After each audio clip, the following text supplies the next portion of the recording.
We're here today doing a Q&A. I'm Saberspark. I'll be your host this evening, and with me, this wonderful cast of people, and I want them all to introduce themselves all at once, talking over each other all at once. Now, Alex, do you want to start it up?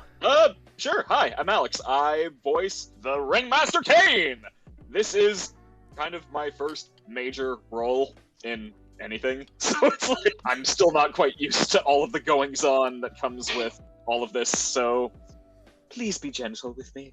Hi, my name's Amanda, and I play Ragatha. I'm a voice actor. Weirdly, in this room of voice actors, I'm a voice actor. I've been in other games like Smite, Genshin Impact, Paladins, Wulong Fallen Destiny, but other things you can find on IMDb, because I don't remember half the time. Yeah. Hi, I am not a voice actor at all in this room of voice actors. This is my first major voice acting role, voicing Zubul. Yeah, thank you. Previously, I was an animator and cleanup artist. You probably know my work from Lackadaisy.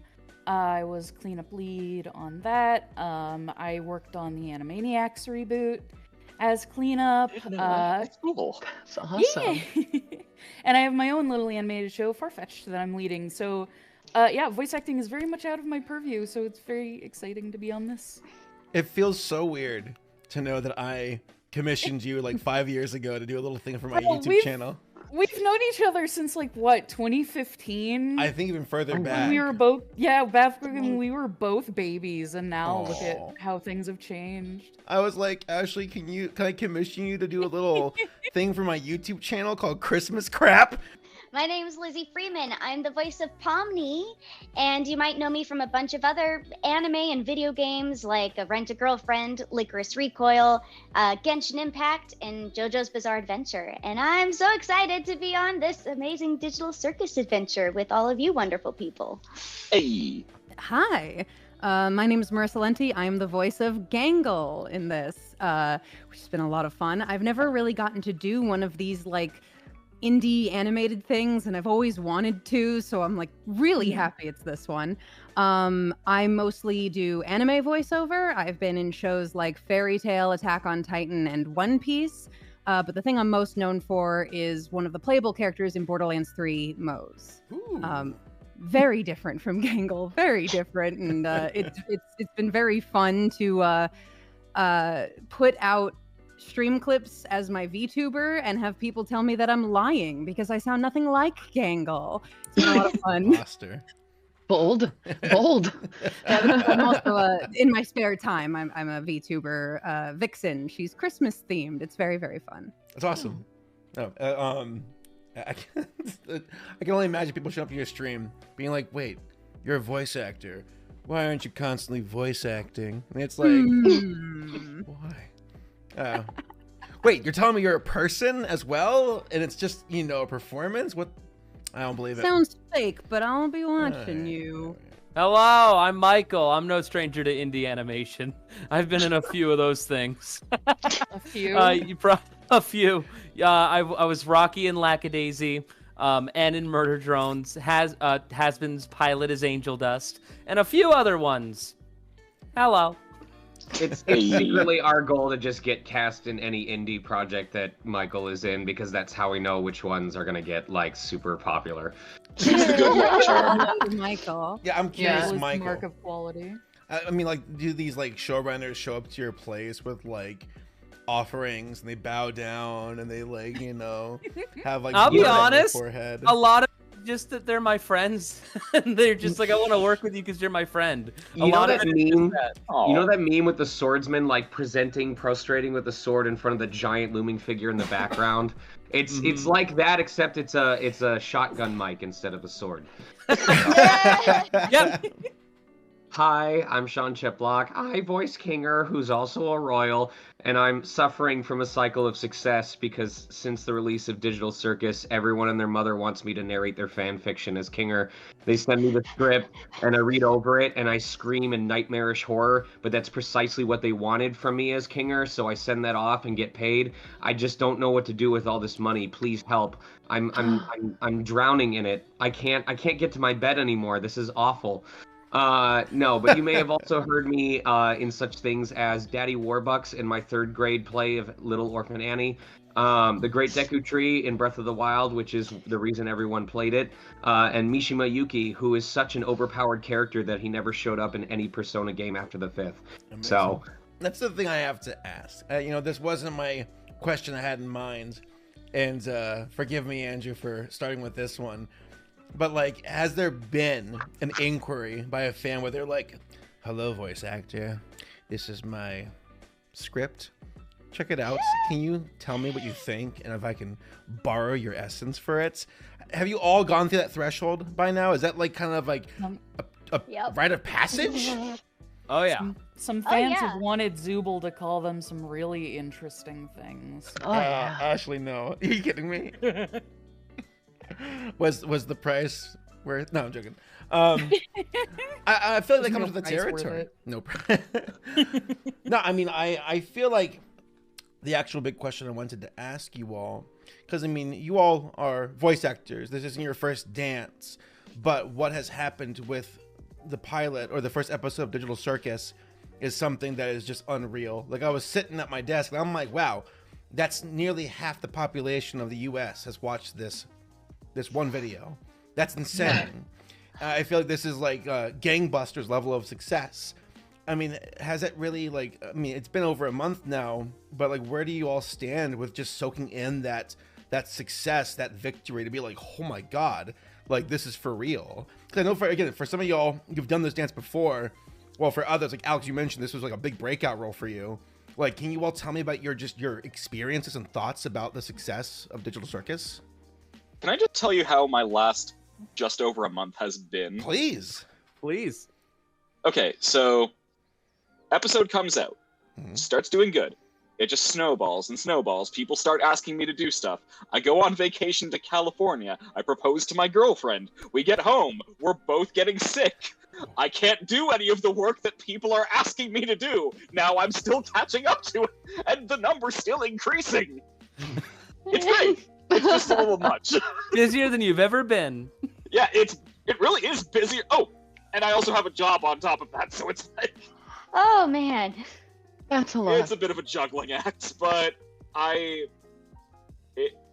this has been fun so far. I'm curious to see where things go from here. But this is the breakout role for you. Like, would you say this is the one? I mean, imagine. Apart from that, the only real roles I've had have been like fan dub things. The thing I was most known for was doing some fan dubs of Spamton from Deltarune. And You and me What's it were in called? the Fazbear and Friends shorts. You and me Yep. both. Woo! Yeah. Oh yeah, you were in those too, Marissa. I forgot. Yay! Yeah. I met Amanda through a Fortnite machinima years ago. Oh my God, you're right. Ah. I forgot. I blocked War it out of my flashbacks. memory. My favorite role to date, I'm sorry, Kane, has been playing not just one, but multiple talking pieces of poop for the neighboring city of Hamilton, Ontario's pipe and toilet safety program. This- Amazing. It is award-winning, too. It won an award for government communications. I have to know that this organization, they're like, yeah, we remember when Kane was just getting started out voicing a pile of poop. We believed in him. Now, I gotta know, was that in your resume when you were auditioning for Kane, where you're like, Hell yeah, it was! okay, very good. No, but I'm really happy for you, Alex. You seem like a very nice guy, and this is like an excellent springboard with Kane. And again, congratulations on your proposal Right. as well. Hey, thanks. All right, Amanda, I gotta know. All right, with Yeah. Ragatha, actually, and this can apply to all of you all. When it comes to the auditioning for the characters, is it just more of a, hey, a friend's asking about an audition, we'll give it a shot, or how did you all really, all of you can again collectively answer this question, but how did you get roped into this? How did you find out? Was it a friend of a friend auditioning? How did this go down? I was reached out to, but I believe, I know now, I didn't know then, I believe it's because Michael recommended me. And so Okay. Jasmine sent over an audition and said, would you like to try out for these characters? I said, absolutely. And that's pretty much it. Heck yeah. Did you have a like? I want to ask you all this as well as a follow up. Do you have like the design of the characters to look at and kind of absorb before? Okay. I was wondering about that. Yeah, not always on every audition if you're asking generally, but for this one, yeah, we had, like the character concepts, which I think was really helpful, especially for the super fun characters like Gangle and Zubul, being able to see them and kind of try to use that when you're visualizing and putting the character voice together is really important. Awesome.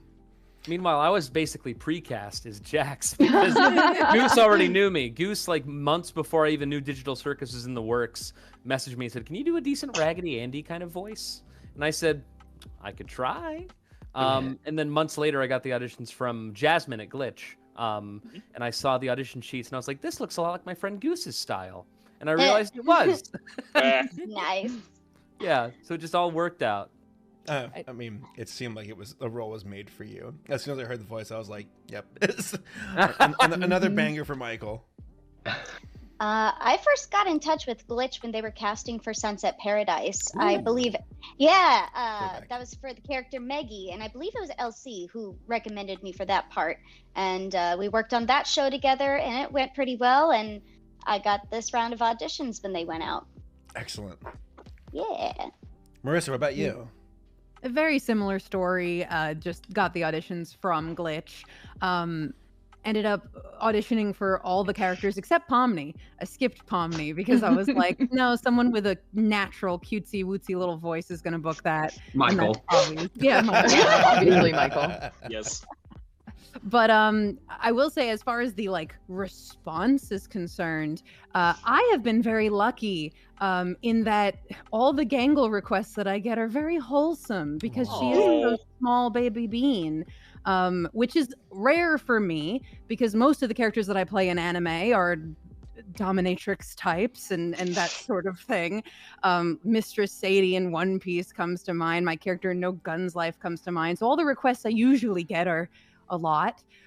So it's actually been quite refreshing. It's been maybe the opposite of what some people have experienced with oh my God, a huge pile of stuff. Mine has been more like just a smattering there's my cat, just a smattering of wholesome little Gangle requests here and there, which has been quite nice.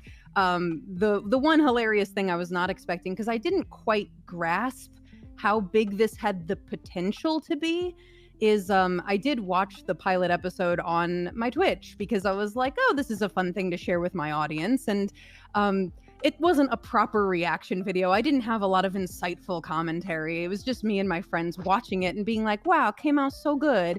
And then I put it on my VOD channel, and my VOD channel gets, a couple hundred, maybe 1,000 views per video. Most people are watching live. That video now has 850,000 views. And quite a few comments from people who don't know me and are like, I'm getting, you're not actually the voice actor.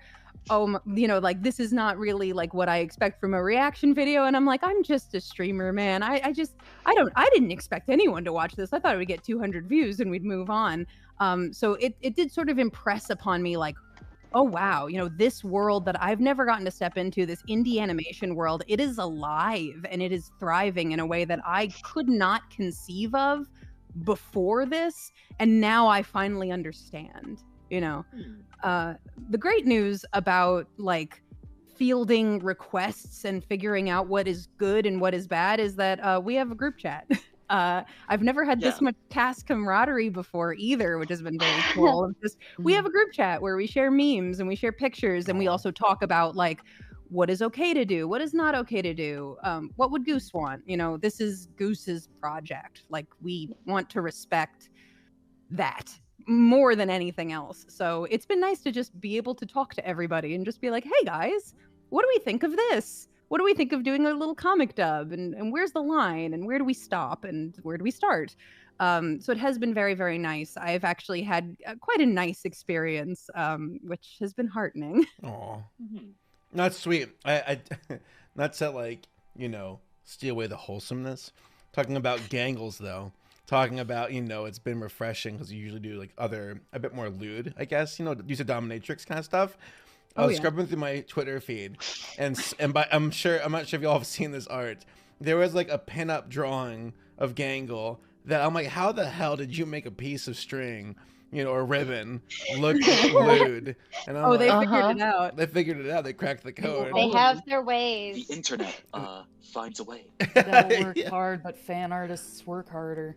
Yes.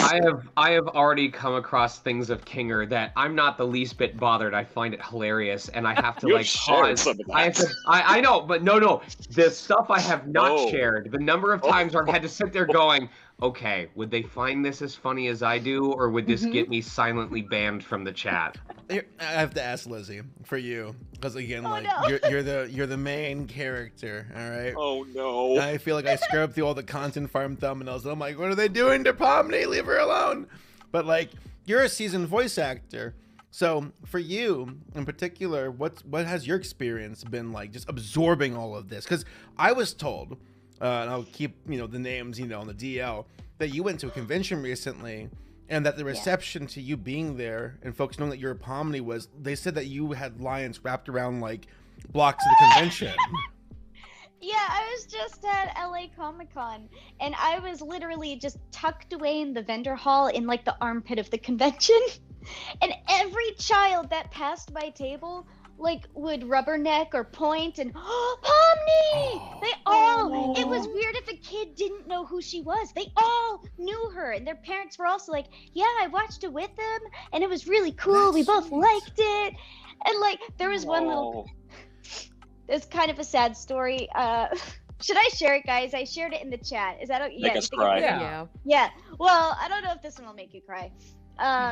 There was a little girl that was passing by, and I saw her looking at my banner and like staring at Pomni. So I did the voice, and she went, oh, and she walked away out of my view. And like 2 minutes later, she came back with like a tissue because she started having a nosebleed Oh, right. from the shock of hearing Pomni's voice. Too And that's- excited. Yeah. Started so that's abstracting. Like, oh. Yeah. So she's like, oh, let me keep my nose from bleeding, but I want to go back for an autograph. Oh, no. And she was really sweet. It was really, really cute.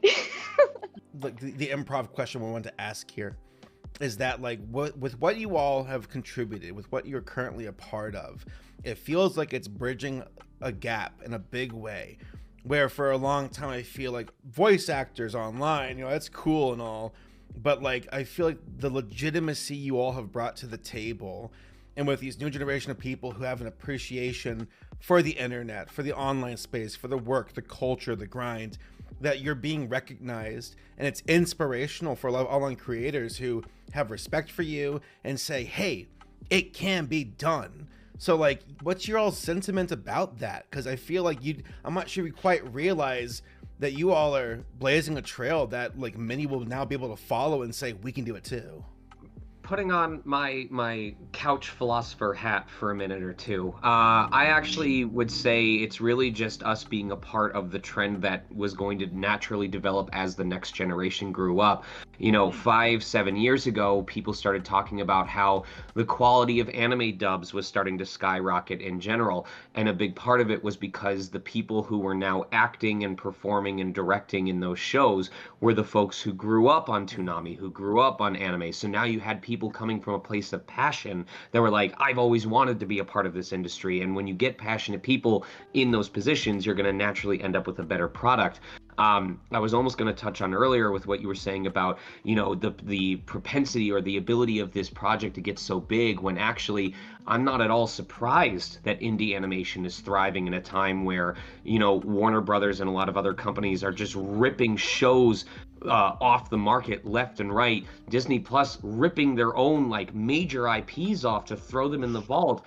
So you look at stuff like Has Been a Hotel and Hell of a Boss and Lackadaisy and Digital Circus, and you realize that we're quickly entering an era where freelance, where animators, where artists, where voice actors, where all these people who specialize in a gig economy type of skill set are now collaborating more and more often, not only just because that's how we grew up, that's how we cut our teeth, was on stuff like Newgrounds and Facebook posts and casting calls, but even out of necessity. So sorry to anyone else that has to follow me, but go ahead.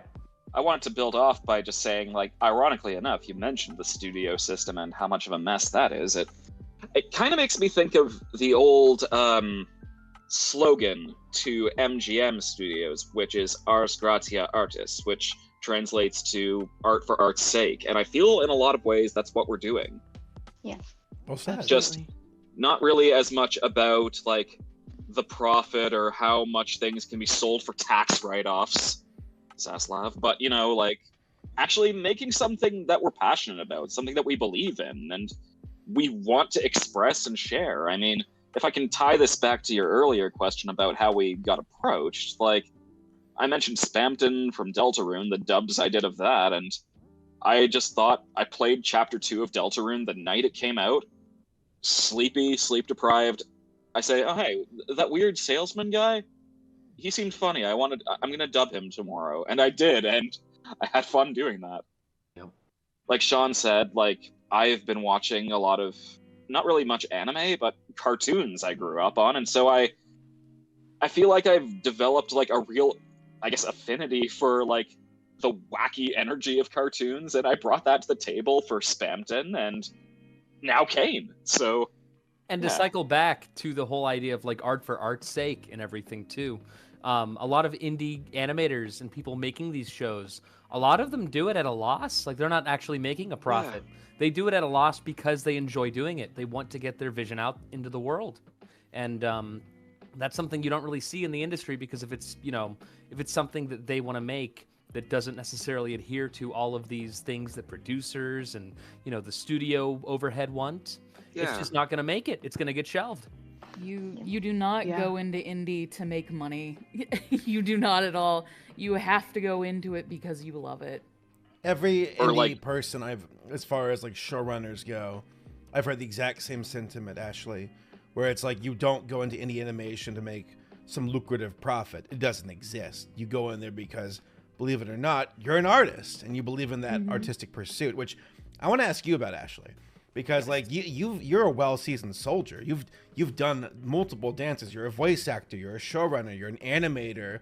You know the online space so well, and you're actively doing it in a way, because I got the chance to interview you, and we're just talking about like far-fetched and this amazing idea, and if you're like, yeah, I say right, but as far as like with the music and the animation with the band, it sounds genius. So like, I mean, thank you. You're very inspired. I mean, like where did that come from? I just always have really loved animation, and I have also always kind of been the odd one out, kind of the shut-in and like alone most of the time. I literally didn't have friends until I was 15. So I spent a lot of my time online drawing and like trying to learn creative things, because art was something that I could do on my own and, explore fun ideas with. And my parents were super obsessed with Looney Tunes. So literally from the moment I was born, they were like, here are all these Looney Tunes cartoons we've illegally put on VHS tapes for you. Enjoy. So I was, inundated that from very, very young age. And when I finally branched out and started connecting with other people making art, I finally, for the first time ever, had people that liked me and thought the same way I did.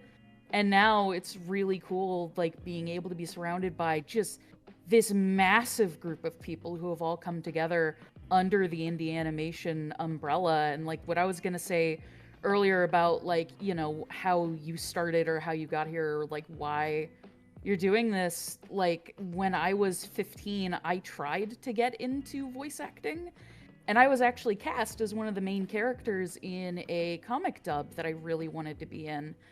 And the moment I was announced, the entire fandom all started commenting on the video saying that I was awful and I sounded weird and my acting was terrible and they hated my voice and like all this stuff.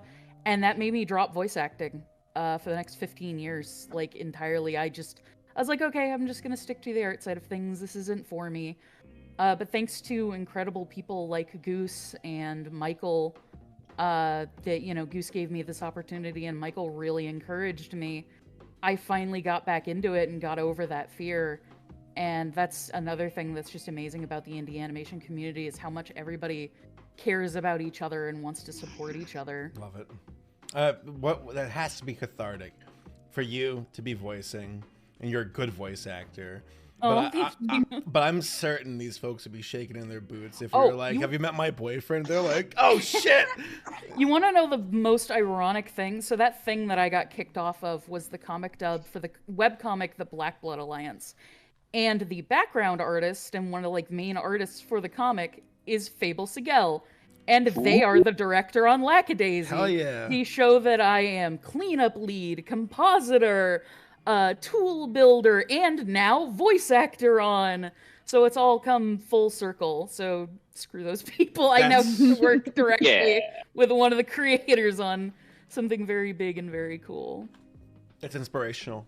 I mean, again, that's the thing, is the fact that you didn't give up, and it's understandable to be like, well, because that online space can be very, it can be kind of Cutthroat. It's cutthroat. Go ahead.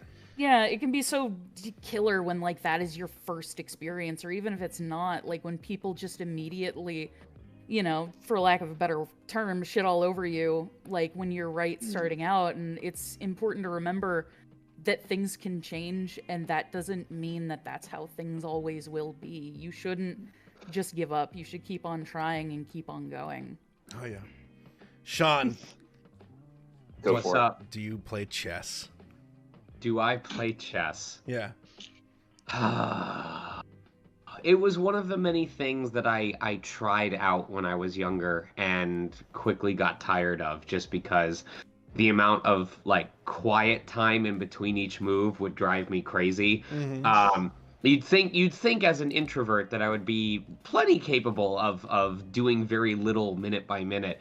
But no, my life needs constant stimulation in some way, and so chess just didn't sit with me. I would rather play checkers or I'm trying to think of what's Mancala. I was about to call it balaclava or something. Baleg day. No. So I'm familiar with chess. I would probably collect really nice looking chess sets and then never play them. That's my gimmick. My part 2 question. What board game do you think Kinger would play? What board game do I think? Shoots and Ladders. Okay. Because because it would immediately come in where he rolls double sixes and he's like, yes, and then he moves the 12 spaces and he's on the longest snake or shoot on the entire board, and he goes, oh. Very good. All right, Michael, I have a question for you. Yeah, lay it on me. So you've had you've been involved on so many projects in the indie online space, and I mean, it's just breathtaking to see yourself force you're force who you're now a Tumblr sexy boy, and I'm not too surprised. You wouldn't believe it from the webcam feed. No, on the contrary, it reinforces it, Michael. No, so what's it like being a Tumblr sexy boy? I mean, in multiple ways. I mean, I feel like you keep breaking into it. I don't really know, actually. It's funny because I constantly do see people say, "Can you flirt with me as Jax?" I'm like, "You're never going to get that." I did plenty of that in my tenure as Angel Dust. I'm not doing it anymore as Jax. You have to fight for it. Sorry. Good luck. Actually. I mean, if I can cut in and tell a funny story, I'll tell you how this man is in every single indie animation. It's because he's one of the most talented voice actors I've ever met in my entire life.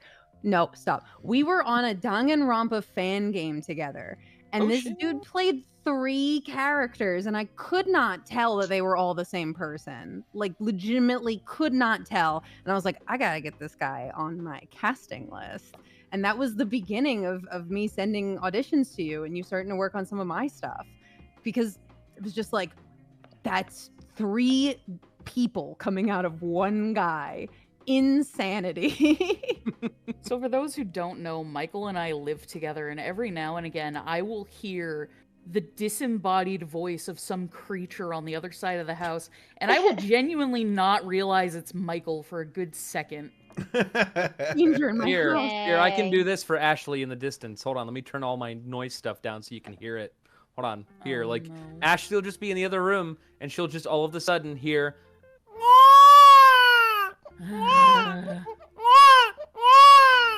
I You just have hate to when live you with do that. that. Okay, no, you don't. Okay, tangent. He will do that in the middle of the grocery store. I It's will. not even just our house. There will be an actual human child somewhere else in the grocery store throwing a tantrum, and Michael out of nowhere will pull out the baby cry just in the middle of the aisle, and I have to You- grab him. You are to babies what ambulances are to dogs, Michael. Yep. I've Wow. Trying to I've be done the it. baby whisperer. One of my housemates, old housemate Jacob, I remember he actually got very mad at me because of he's like, "What the fuck?"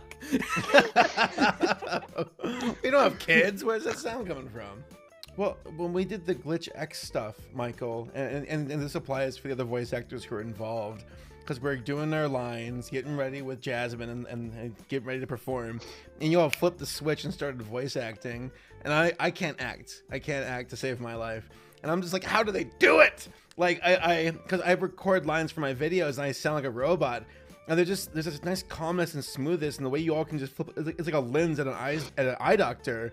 Lens A, lens B, lens Jax. You get used to it. The more you do it, it's just kind of one of those things you get into it, and you build a comfort level with it, and it just kind of comes naturally after a while. So That it- is, with it's you, like Saber, riding a I- bike. I'm Yeah. with you, Saber. I don't have that switch yet either. it's, You'll it You'll get there. develop it. bewilders It'll me. get It comes. I mean, the They're like thing, tools in your tool belt. Exactly. The thing about voice acting, and that I think it's equivalent to any job where, people be like, wow, it's so amazing that you can act, you can get into character, and you can do all these different voices. And I'm like, but I'm not a mechanic. I can't fix a car. I can't do a lot of things. I can't build anything. I can't make anything. I'm not like skilled with like art or anything. It's just, this is my skill set. And it's a skill set that, it's very flattering that people will come and like ask for your autograph and like want to see you at shows and stuff, because this particular skill is so lauded in a certain way. But it is just a skill set, the same that everybody has a skill set. Everybody's good at something. So it's just the same in my mind of like, this is what I'm good at. Other people are good at other things, and we all just have our own sets of skills. And I don't think acting is that much more incredible, although it is very flattering that people do think it is so incredible. It is, But when though. when you're bad at something, anyone doing it well is amazing. Like when I see people like welding and they do a really good job at it, I'm like, I could not even imagine the first step to being good at that. Like there's so much knowledge that they have that I will never in my life have. I'm never going to learn how to do that. But there's skills that bring you prestige, I guess, and make you very visible. And then there's skills that are just as impressive, and require just as much of a knowledge base, but nobody really lauds. So I don't know where I'm going with this. I just think it's more humanizing to just remember that acting is a skill, and inevitably there are people out there who are good at things that we cannot even begin to fathom as creative types. Like there's stuff that we will never be good at. Can anybody here beatbox? That's a good skill. No. No, absolutely not. There was a friend of mine who has a brother who's a welder, and she's like, yeah, he dropped out of college to pursue welding, and her mother's kind of disappointed. I'm like, why? Like, welding's a skill. Like, the world will always need welders. But no, Marissa, the way you talk about, like, voice acting being a skill, being a doctor, being a mechanic, it just made me think of some scenario where, like, the mechanic's like, well, I fixed your car, and you're like, oh, I'm out of money. Can I voice act for you? And they're like, excellent. Let's like bartering, and they hand you a script, and they're like, go for it, all right? And don't worry about your tire rotation. We'll call it equal. Oh, if only I could pay for things with like dubbing anime, but even getting money for that and then trying to exchange it for other things is not sufficient. It does not pay very well. If there are any mechanics listening to this, I just want you to know ahead of time that I will voice act for you in exchange for you fixing my car. I'm happy to do that deal. So Great deal. Just hit me up. Deal. Oil change for like a paragraph or two. Let me ask you all this, all right? No. Listen, all right. So Thank you. with the indie space, it seems turbocharged right now.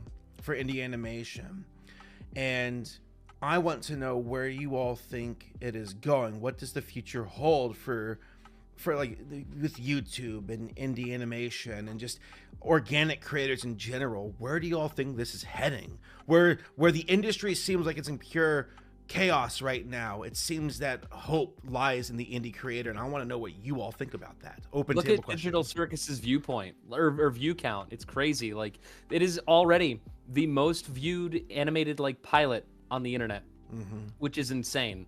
And it just in the span of a month and a half already, it's at like 160 something million views. 60. Wow. It's pretty clear to me that more and more audiences are just kind of, you know, realizing that there's a plethora of content on the internet that's just as good as what you would, if not better than some things you would see in the actual industry, on streaming, on television. And more and more creators are just going to realize that they can make their own shows and their own product.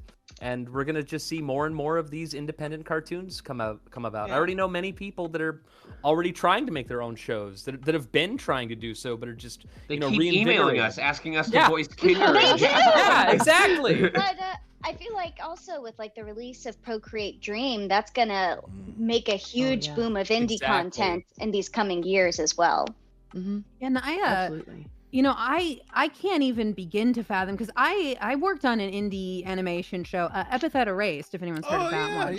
Yeah. Made by my best friend Jello, and it was sort of, I guess, pre-indie animation boom, or it was like right there at the beginning, where it didn't really get to be peers with all these other shows. So go watch Epithet Erased.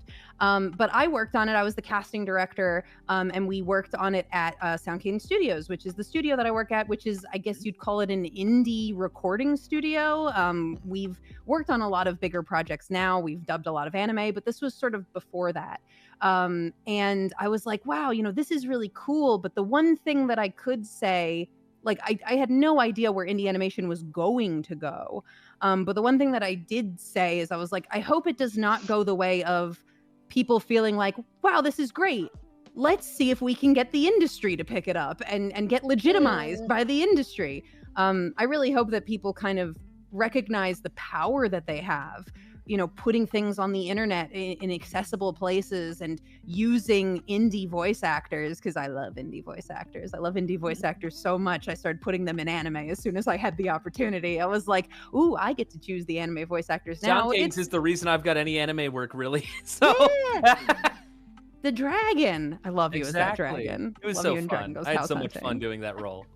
I was so pleased to see it. But, you know, that is you know, a legitimate thing that we can do now is like Sean was saying, the people who are working in these industries now are people who are very passionate about this work and like doing a good job. And so the reason why I get indie voice actors involved in my anime dubs is because I know the wonderful passion that indie voice actors can bring to the projects that they're on. So I cannot foresee where indie animation is going next. I do not understand this world at all, which is why I was so blindsided by the success. But I really hope that no one feels as if they need the industry to legitimize indie animation. Right, I would right. like indie animation to find its own footing and grow in a way that, you know, the fans can still connect with it the way that they do now. I think there's always going to be a space for it. Yeah, I'm really Because- excited to see where it goes. The reason why I say there's always going to be a space for it is because, well, I think with all the corporatization of things and with the whole specter of AI looming as well, people are always going to gravitate in some form or another to actual, real human storytellers. Yeah. Because when you think about what was lost during the pandemic, I hadn't seen something like I hadn't seen a bit of musical theater or live theater in years, and just this year I saw Hamilton for the first time, which was amazing.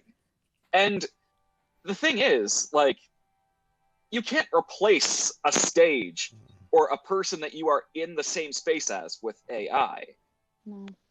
And I think that no matter how many projects will try to replace it, there's always going to be groups of people that will say, hey, I want real people to work on this with me. I want to create something beautiful with my own hands. There's always going to be that drive there to be an artistic being, something that has thoughts and ideas and dreams that they want to express. And yeah. If I can piggyback off of that, I've noticed Please. that across the board for a lot of YouTube. I think we've been so overloaded with artificial, astroturfed content, which the word content now just feels almost like, ugh.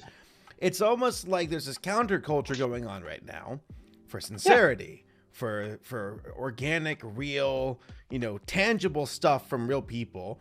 And that it's like, exactly, it's creating a market for that, which it feels good. It's like, wow, I don't know the first thing about this 4-hour-long video about this weird rabbit hole topic, but this passionate individual does, and I'm hooked on it. And passion is something that can't be faked. So there's something about it with the indie space as well, where you see the industry struggling. And I just want to put it out there for the record. The industry isn't the enemy. And I'm not saying that any of us think that. There are a lot of artists on that side of the fence who are like trying their goddamn best. But for within the confines of what they've got. Executive meddling, corporate, people who see them as more of a means to an end. So you see that with something like The Owl House, for example. Exactly. I mean, an amazing cartoon, but Disney's gonna Disney at the end of the day. Unfortunately. So, but that's where like the indie space really is this bastion of hope. And I feel that I feel like Digital Circus was a head turner, and I imagine industry going, wait a second, why did this do so well? And how can we buy it? So like Marissa, to piggyback off of what you said, you're right. that thought of like licensing, acquisition, that's the thing that kind of freaks me out the most, is where they might see YouTube where they're like, I'll have some of this, I'll have some of that, I'll have some of this as well. And it's like, what? And here's, again, that's not to say that's inherently a bad thing. Because like sometimes money at the end of the day is needed to pay for rent. It is needed, and I think it's so interesting because we're crossing that bridge actively right now. So who can say how it plays out? But to see what you all have accomplished with Goose, with Glitch, with Kevin, with Jasmine, with Digital Circus, it's like nothing short of a miracle. And it goes to show, industry isn't a prerequisite. It can be done on their own, with indie creators, and that's fucking awesome. I'll just say that right there. And like you said, it's not an enemy or against thing. I hope that they continue to coexist as separate things. I would like there to still be indie shows in the same space that there are professional industry shows, and the two do not need to meet to be legitimized is basically all I'm hoping for. Like there can be shows that just live and die indie and just can tell their story wholesale, just like, here it is, I've created it, and here it is for you. Because back in the day, when I was growing up, one of the biggest sources of entertainment for me was Newgrounds animations. There were so many wonderful Flash animators on Newgrounds, and to see Newgrounds sort of not able to produce that stuff after a certain point, it was quite sad. So I'm very glad that there's this new generation of, I guess, YouTube animators kind of filling the space in sort of a even more professional way. I mean, you would never see something like Digital Circus that has this level of polish on Newgrounds, but also it's a different in technology. Like, technology has gotten so good.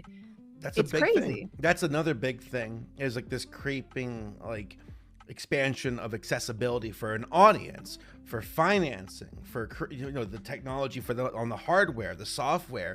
You couldn't have done this 10 years ago. It couldn't have been done. Now it can. It's amazing, because you mentioned Epitaph Erased, and it's like a trailblazer. They did it way before things were ready to like bloom. So it's just, I don't know. It's an interesting picture to see, and seeing it continually, continue to be drawn and finished. And I also want to say, for the industry stuff, I wonder if they fear, and I mean this from the executives, where they're like, oh shoot, indie animation, indie developers, indie creators, they kind of shine a light to our, less savory practices, where you have industries with infinite, pockets to pull from. and then you have like Glitch doing excellent, ethical, wonderful work, and other teams as well. And it's like, oh shoot, they're gonna find out that we're not paying our animators as well as we should be paying when our executives are getting like $10 million severance packages. So I don't know. I don't think they are thinking about that. I don't think it so? even crosses their mind or their desk, and I think that's part of the problem. Yeah. They are so disconnected from the audience, from people, from the creators. They don't think about those things. We do, because we're actively in it. But that's kind of what makes the indie space so incredible. You asked where we think it's going to go. It's going to go wherever people want it to go. Whatever people want to create, that is going to push the industry to grow in that direction. You make the things that you want to see, that you want to be a part of, and you build it together with other passionate creators. And I think that's what makes things stand out in general. Having that passion, sharing that passion, finding other people who share it with you. People see that, they notice it, and there will always be a space for people who want to create those kinds of projects, whether or not there's money behind it. And some people can't fathom that because money's all they think about. Yeah, well said. Do you all feel that coming from the online space is something that you all can like acknowledge, where it almost feels like, no, you get it. You come from my realm. You come from the grind, and you get it in a way that like other folks don't. Where like some executive would be like, yeah, y'all are the digital circus and just sign right here and we'll get you your, merchandise.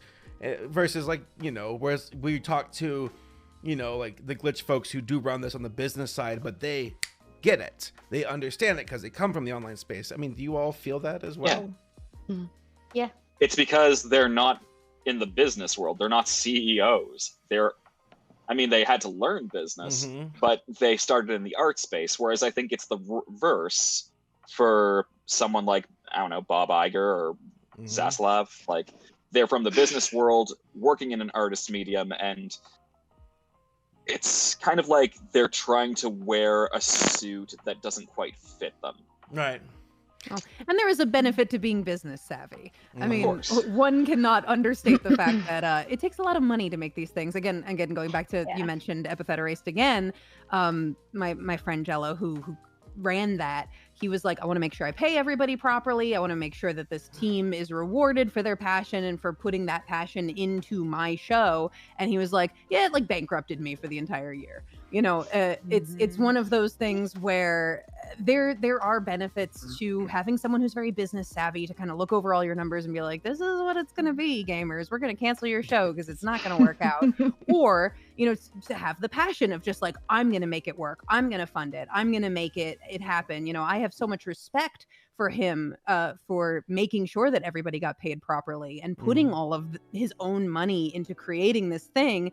But at the same time, I'm like, oh my God, I'm worried about you, and I feel like it's kind of the same for the indie versus industry. There is definitely somebody looking over the numbers and being like, I can see, what we got to do here to make sure all of us can eat tomorrow. Whereas, in indie, there's this passion and this drive, and I love both. The ideal is a world where everybody gets both. Everybody has a business guy telling them, hey, be careful. And everybody has a passion guy being like, and here's the show we made, being careful. Yay. And again, I work at a studio that I would consider indie.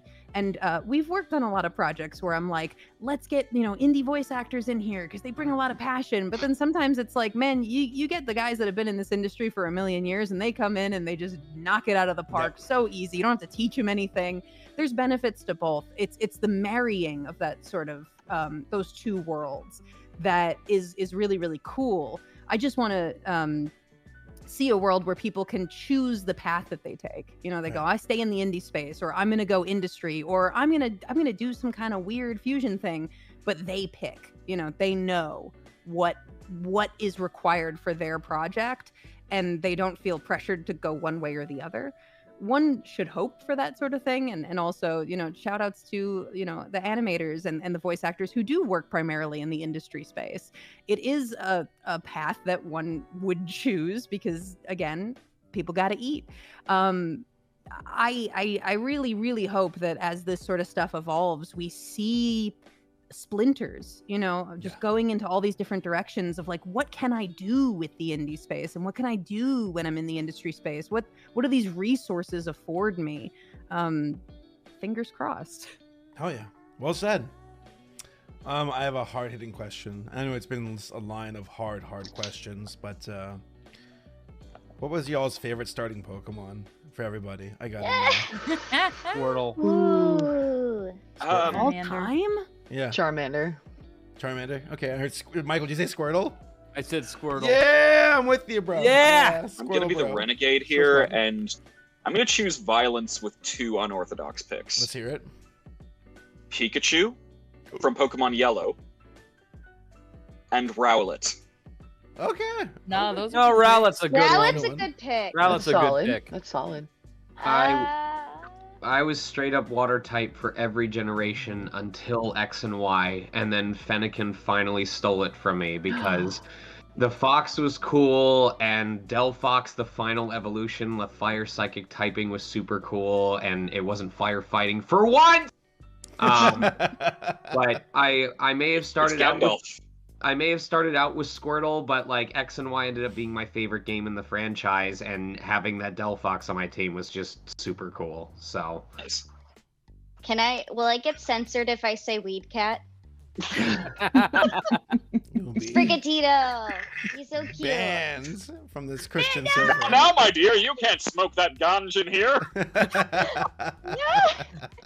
Someone's is gonna that a animate that Sprigatito? now, I'm Alex. calling the police. It might be Cyniquil for me, Oh, I it's a was good one. fire for the first 2 gens. That was a good one.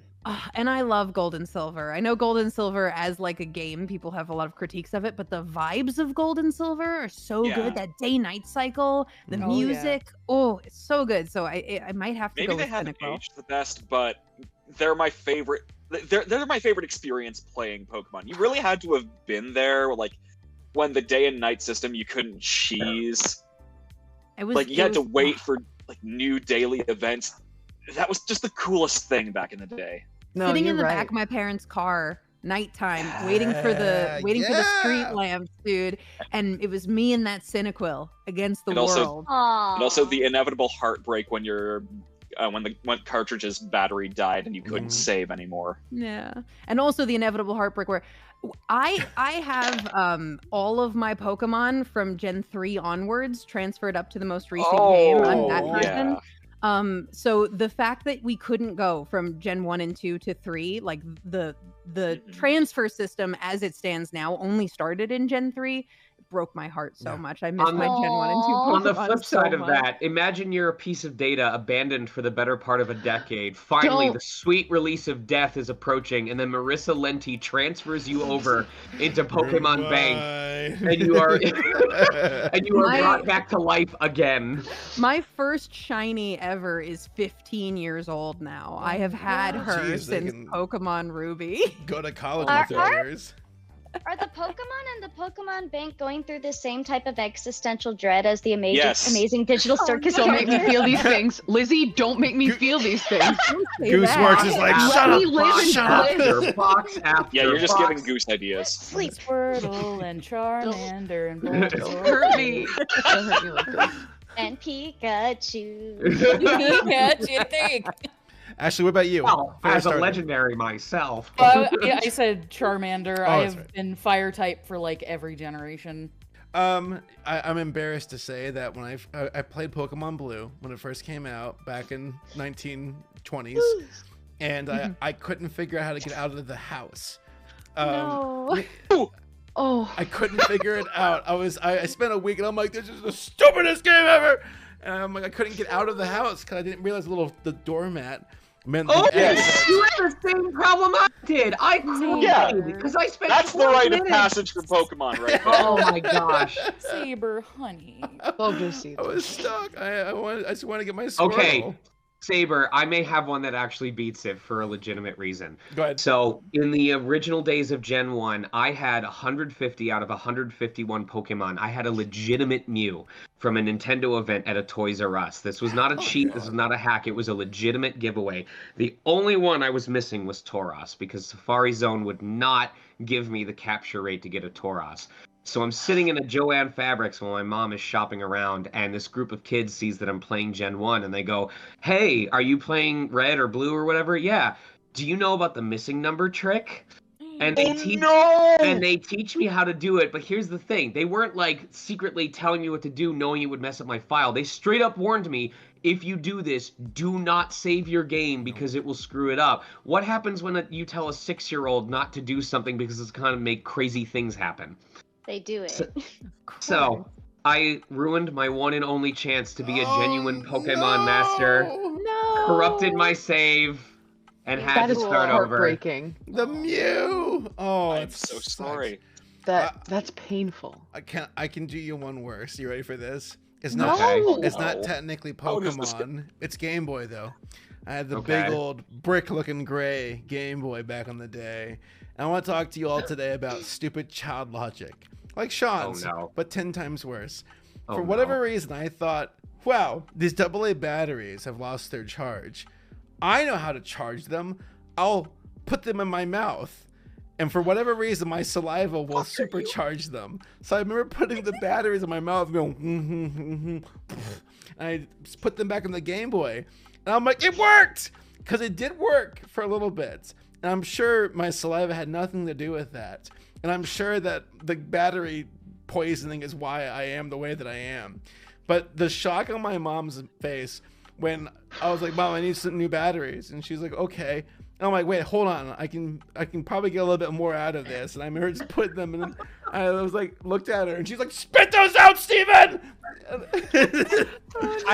I thought you were going to say you put them in the microwave. No. The Nope. best part is that That's too smart. this happened last week. This happened last week. Mom, I'm sorry. I gotta play Pokemon Blue. I'm stuck in the house after 40 years. Well, let me ask you all this. All right, let's bring it here to the end. Where do you all think? Like, okay, I want to ask a question about the future of y'all's paths, collectively, respectively. But I feel like we've been already kind of touching on these questions already. But like, I don't know. I guess I'm just kind of in awe of what you all have achieved, and I want to know what do you all think the future holds for yourselves individually, but also for your trade. I primarily work in the anime space. That is where my heart lies. I work a lot in writing and directing and project running. And I really hope I get to keep doing that. It has been so amazing to get to be a voice actor again a little bit and tread into this indie space and be a part of Digital Circus specifically. But my heart lies in the anime space and on the other side of the glass doing like showrunner stuff essentially. So I really hope that's where my career keeps going. Yeah. I just worked on my dream project actually. I want to see that. I still want to see the Digimon movies. Yes, the first 3 Digimon movies, they were dubbed back in the 90s. They came out in like 2000 as Digimon the movie, where all 3 of them were stitched together. But that meant that like 40 minutes of content of like runtime was deleted from them collectively, and we just redubbed them complete, uncut, original Japanese music. And I collected as much of the original Saban cast as I could for it. So I'm very, very proud of that. And I That's should awesome. only hope I am lucky enough to work on more Digimon stuff because it's my favorite franchise of all time. Take me so- with you. If I can, man, if I can, you're there with me. I really want to do. Oh, I really want to do more Digimon stuff, but there's no guarantees in this world. You know, there's no guarantees in the anime industry where everything runs on hopes and dreams and one nickel. So I have my fingers crossed. I really hope that I do get to do more show running, more Digimon, more anime directing, and and working with more of these great people on those projects, because bringing indie actors into the anime space and surprising everybody with who is in the show is one of the great joys of my life.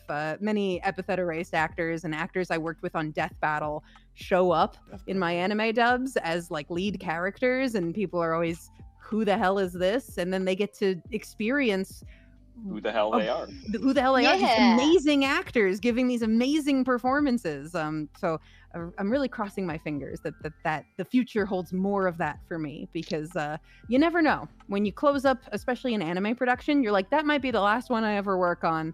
The future is very uncertain, but every new one is, I really hope for. Hell yeah. I was just gonna say, I mean, piggybacking off what Marissa said, this, for all I know, could be like my only major role going forward. No, And it couldn't No. be. I'm just gonna. That's actually an impossibility. I'm gonna throw that out there right now. Agreed. well, Agreed. I mean, my goal going forward really is to, I mean, hopefully while the iron's still hot, start sending out, I don't know, some kind of like messages to folks over in Canada land, where I'm from. Say, hey, I'm part of this big thing. I also work for a company that's probably worked for you, Chorus. And then I want to be on Spy Family. Hell yeah. Ooh. Just in any capacity. It doesn't have to be a major role. I just want to say that I was on it because I love that show, That's and good. it would be just fun. Good luck, man. I'm Fingers rooting crossed you. for you. Yeah, I mean, pipe dream maybe. I don't know. But Nothing's a pipe dream. I was just gonna say that I love what I do. Like, that passion has been here for the past 10 plus years. Yeah. And inevitably, whatever happens in the world with AI or whatever, I'm gonna keep pursuing acting in whatever way that means. yeah.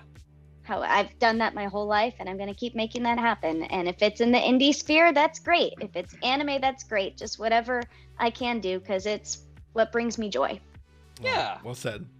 I was just gonna say that I don't know. I just want to keep working in animation, be it making my own stuff, working on other projects.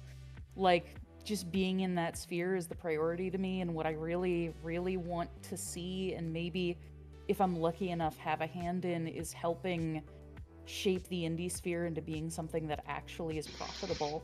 Because currently indie animation is made at a loss, like just across the board. The only 4 successful things are made by the same 2 studios, you know? So making it so that, you know, animators that work in, or not just animators, but anybody who works in the indie sphere is able to get access to things like healthcare and, you know, a livable wage and all of that stuff. That is really the next step for indie. And that is going to be the thing that pushes it into being even more of a viable medium, where it's not just money that talks, it's art and it's people's creative vision. And we have lost a lot of that in the growth of executive-led creative decisions. So no matter what form that takes, that's just the direction that I want to keep going in. And obviously, I want to keep voice acting as well. It is very, very fun. You're very good at it. You are very good. Absolutely. That means a lot coming from And- you guys. You guys are like my senpais. Oh, I'm excited to see where your voice acting journey takes you. Yeah. You never know where those first few roles are going to come from, and it's always very interesting. I can't wait. This sure was an intimidating first one, I will say that. Oh. Sure. well, you nailed it. You If blew you it want- out of the water. If I can also just quickly add on to what you were saying about like funding animation and how difficult that is. I mean, I'm wearing a shirt of Cuphead right here, but you all know the story of how the animators and leads on the development of Cuphead had to mortgage their own Mhm. house in the hope that maybe their game would become successful. I mean, Yeah. like, it should not have to be like that, but, you know, The infrastructure just isn't there yet, It's- and it is getting there, It's though. getting there. Well, okay, so I spoke to Olin Rogers with Final Space a few days ago, and he thinks that graphic novels and how they get funded via crowdfunding is like the blueprint for indie animation moving forward. That it will be crowdfunding that will hopefully pick up the slack, which I mean remains to be seen. I know crowdfunding already kind of exists, but I've also heard a bit of a friction to that, where they think that crowdfunding implies a lot for the folks who support it and what they get out of it and what they're, I don't know, it's a double-edged sword is what I'm trying to say. But I mean, you need to have I would effectively say that with crowdfunding you need a really good pitch, and I can see a bit of that with Digital Circus and how there was merch available at the start, just to say, hey, if you liked this pilot, please support us and we'll have the funds perhaps to create more of what you enjoyed. And in that sense, like, people are talking with their wallets too. Right, but with your wallet. But I guess indie animation, or just animation in general, depends a lot more on merchandise, more than like indie game developers where, hey, you know, Steam always gets their cut and you have to go buy the game to play it. While for animation, it's like, well, I gotta pay to watch it? What the hell? And it's like, yeah, it's not free, idiot. You have to, you know, but YouTube's precedent makes it to where it's like, but it is for free. You know, lest we forget about YouTube Red. Someone told me about YouTube Red a few days ago, and I had like a conniption. I'm like, oh, you know, I forgot how old I am, and I'm like, oh yeah, that was the thing. But no, it's an ever evolving, changing landscape, and I would like to optimistically think it's evolving for the better. Remains to be seen, but there's a lot of hopeful things going on right now, and all y'all are a big part of that. So thank you for your contributions. Just happy to be here. I mean, Same. thank you, and also you too. I mean, like, no, stop right been... there.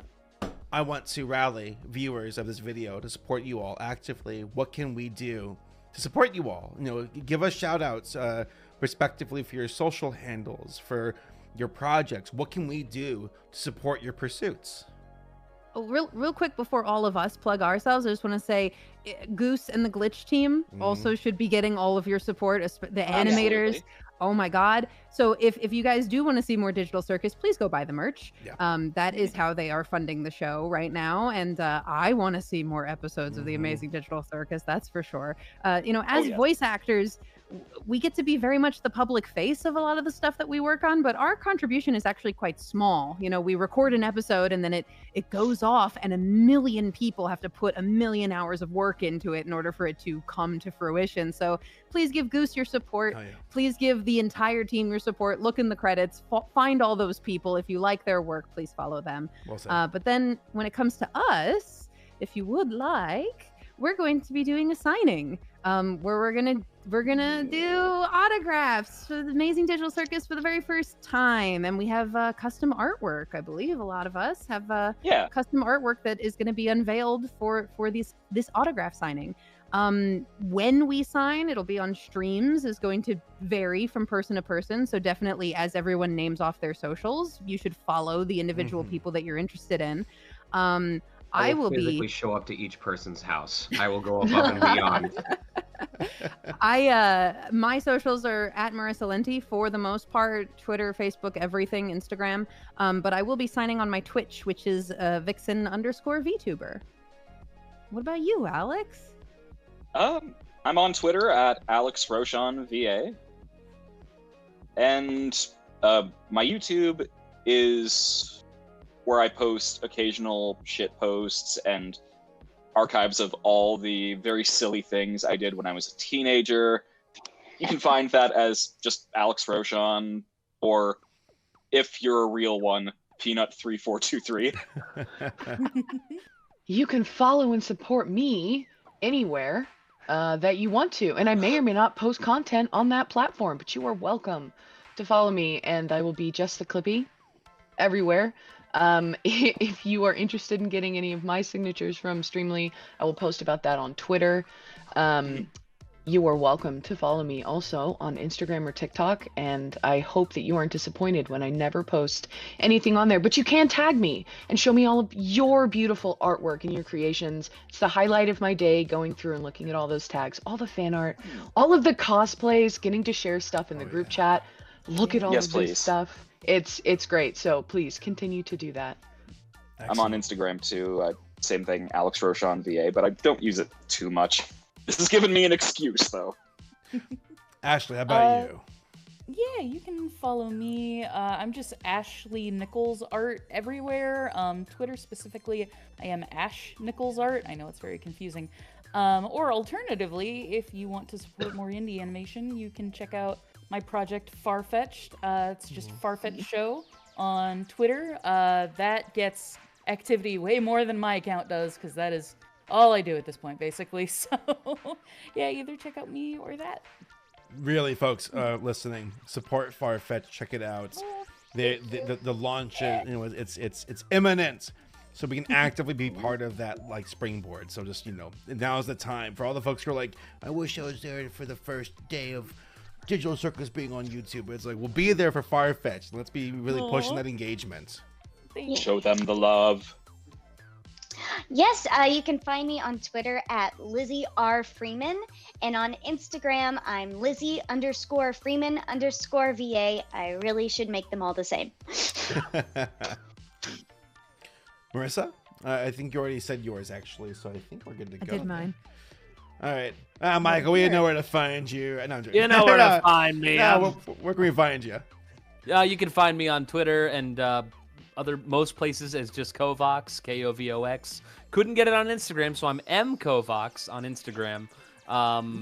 Yeah, just those places. And also to talk about like supporting Digital Circus, remember there are always going to be bootlegs, so only support the actual merchandise, which is on digitalcircus.store.